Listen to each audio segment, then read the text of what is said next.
Hello everyone, welcome to GS with concept classes. BPSC 67 का GS का paper चल रहा है और आज जो जीएस पेपर फर्स्ट का जो स्टैटिस्टिक का पेपर था और डीआई का पेपर उसको हम लोग सॉल्व करते हैं।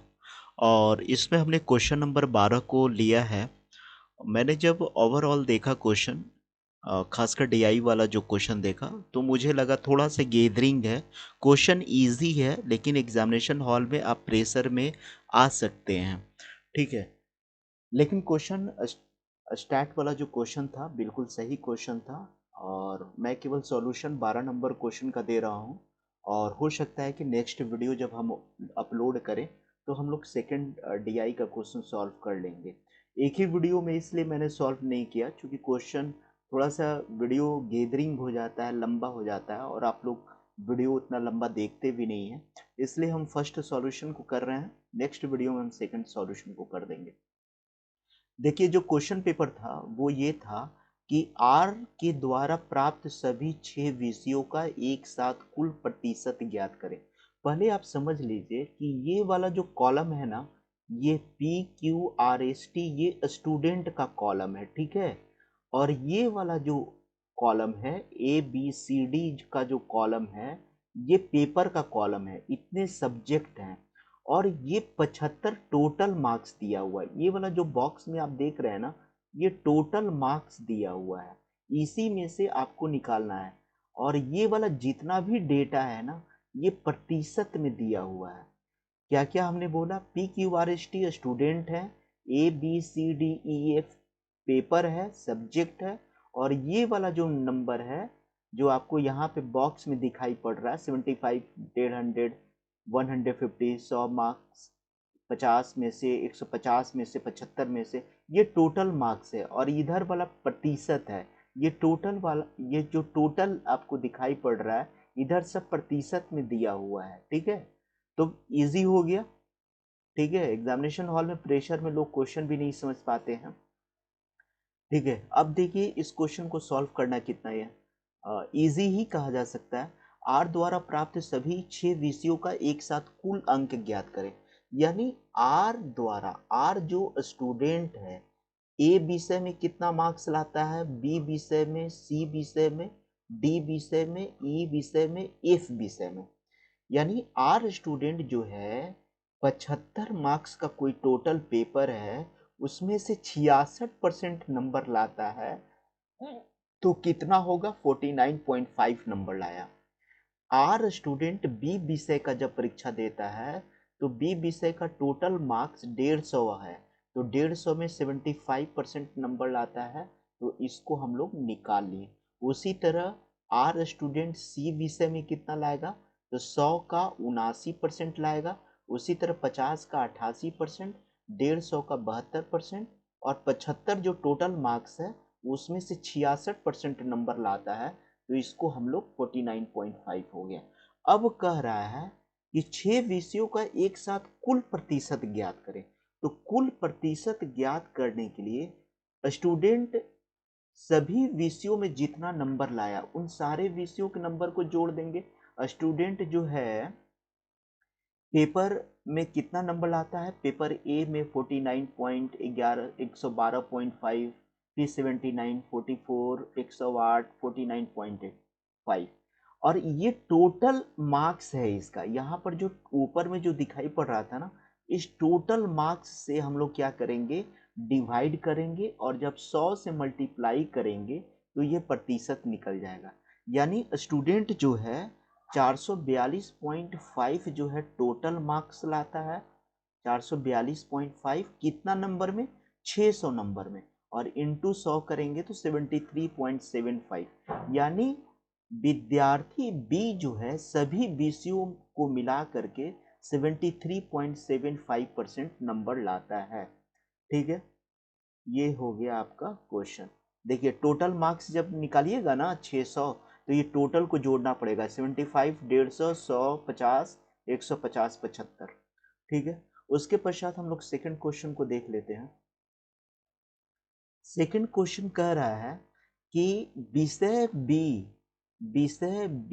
ई, डी और ई में एक साथ पी द्वारा प्राप्त अंकों का और उसी विषय में यानी 20 DE जो विषय उसी विषय में T के द्वारा कितना मार्क्स लाया गया। तो पहले हम विषय B में P के द्वारा कितना मार्क्स लाया गया, ठीक है, यानी P स्टूडेंट के द्वारा। क्वेश्चन देखिए, यानी यहाँ पे कह रहा है कि P स्टूडेंट B पेपर में कितना नंबर लाया, D पेपर में कितना लाया और E पेपर में कितना लाया। उसी तरह T स्टूडेंट जो है, T स्टूडेंट B पेपर में कितना नंबर लाया, D पेपर में कितना लाया और E पेपर में कितना लाया। तो इसका सबको निकाल के जोड़ देंगे और इसका सबको जोड़ देंगे, फिर P में से T को घटा देंगे, ठीक है। तो क्वेश्चन को एक बार आप लोग भी ध्यान से पढ़िएगा। देखिए, विषय बी में पी के द्वारा कितना मार्क्स लाया गया, विषय बी है, पी के द्वारा कितना मार्क्स लाया गया, तो ये 150 फुल मार्क्स है, 150 का 68% करेंगे तो 102। उसी तरह विषय डी में पी के द्वारा कितना नंबर लाया, 50 में से 92 लाता है परसेंट, तो 50 का 92% 46। उसी तरह विषय ई में पी के द्वारा कितना लाया गया, तो 150 का 89% 133.5, ठीक है। तो ये हमारा निकल गया पी स्टूडेंट का। अब हमको निकालना है टी स्टूडेंट का। तो टी स्टूडेंट बी में कितना लाया, तो देखिए टी स्टूडेंट यहाँ पर है, बी में कितना लाया, तो 150 का 75% निकालिएगा तो 112.5 हो जाएगा। उसी तरह डी में कितना लाया, तो 50 का 68% निकालिएगा यहाँ पर टी स्टूडेंट के द्वारा, क्योंकि यहाँ पे 50 पूरा फुल मार्क्स देखिए यहाँ पर, ठीक है। उसी तरह टी स्टूडेंट के द्वारा ई पेपर में कितना नंबर लाया गया, टी स्टूडेंट के द्वारा ई पेपर में जितना नंबर लाया गया उसको कर देंगे, तो पी स्टूडेंट इतना नंबर लाया टोटल, ये पी स्टूडेंट का है बी डी ई पेपर में, और ये जो है टी स्टूडेंट का है बी पेपर में, डी पेपर में और ई पेपर में टोटल मार्क्स, और ये क्या है बी डी ई में, और दोनों को घटाइएगा तो इतना का डिफरेंस निकलेगा। उसके पश्चात जो है आप जो है थर्ड नंबर का क्वेश्चन पे आइए। थर्ड नंबर का क्वेश्चन कह रहा है कि विषय बी में सभी छात्रों के द्वारा प्राप्त औसत अंक निकालिए, ठीक है। विषय बी में सभी छात्रों के द्वारा निकाल लेना है। विषय बी में पी स्टूडेंट कितना नंबर लाया, तो यही टोटल फुल मार्क्स है, उसमें 68% नंबर लाया 102। उसी तरह विषय में क्यू स्टूडेंट कितना नंबर लाया, तो 150 है, ठीक है। 150 का आप ले लेंगे कितना, 72% नंबर ले लेंगे, ठीक है। थोड़ा सा मैं इसको चेक कर लेता हूँ, ओके। उसी तरह जो है आर स्टूडेंट के द्वारा ले लीजिएगा आप लोग। आर स्टूडेंट का जब आप निकालेंगे तो कितना हो जाएगा, 150 गुने 75/100, और ये सारे स्टूडेंट का जब निकाल लीजिएगा उसके बाद आपको आना है, जब सारे स्टूडेंट का निकाल लीजिएगा तो अभीष्ट औसत निकालना है, ठीक है। अभीष्ट औसत निकालना है, तो अभीष्ट औसत कैसे निकलेगा, 1 सेकेंड। अभीष्ट औसत कैसे निकलेगा, जो टोटल आपने मार्क्स को लिया है कि पी स्टूडेंट बी विषय में कितना नंबर लाया है, क्यू स्टूडेंट बी विषय में कितना नंबर लाया है, और R student, S student, T student, V student, W student, और इसको 7 से डिवाइड कीजिएगा। क्यों 7 से डिवाइड करना, क्योंकि स्टूडेंट की टोटल संख्या 7 है, 1 2 3 4 5 6 7, तो ये आपका एवरेज निकल जाएगा 107.14।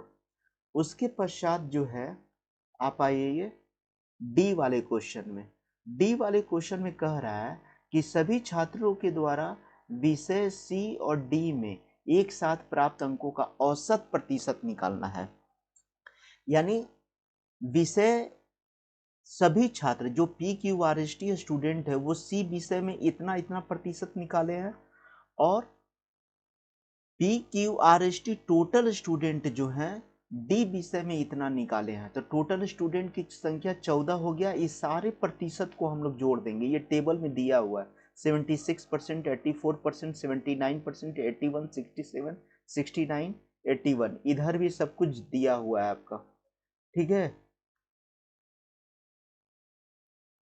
देखिए पूरा कट रहा था, तो इधर से जब कीजिएगा दोनों को जोड़ लीजिएगा और 14 से डिवाइड कीजिएगा तो आपका इतना मार्क्स आ जाएगा।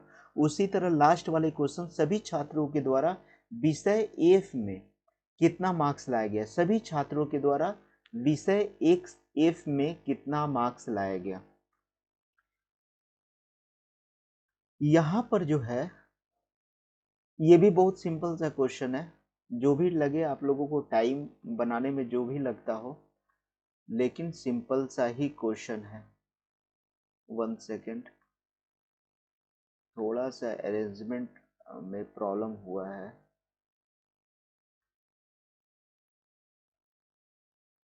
ठीक है, यहाँ पर देख लीजिएगा, पी स्टूडेंट जो है एफ विषय में कितने मार्क्स लाते हैं, पी स्टूडेंट एफ विषय में इतना नंबर, क्यू स्टूडेंट इतना नंबर लाता है, आर स्टूडेंट एफ विषय में 75 का 66%, सब कुछ वैसे ही कर लेना है, ठीक है। और जब आप कीजिएगा डब्ल्यू स्टूडेंट के द्वारा तो टोटल मार्क्स को आप ऐड कर दीजिएगा, तो 391.5 जो है आपका टोटल मार्क्स आ जाएगा, ठीक है। तो यही आपका आंसर हो जाएगा 391.5। आप टोटल स्टूडेंट के द्वारा जो विषय एफ में जो मार्क्स लाया गया है वो 391.5 है, ठीक है। थैंक यू वेरी मच, फिर हम लोग नेक्स्ट सॉल्यूशन को करेंगे। Thank you, okay.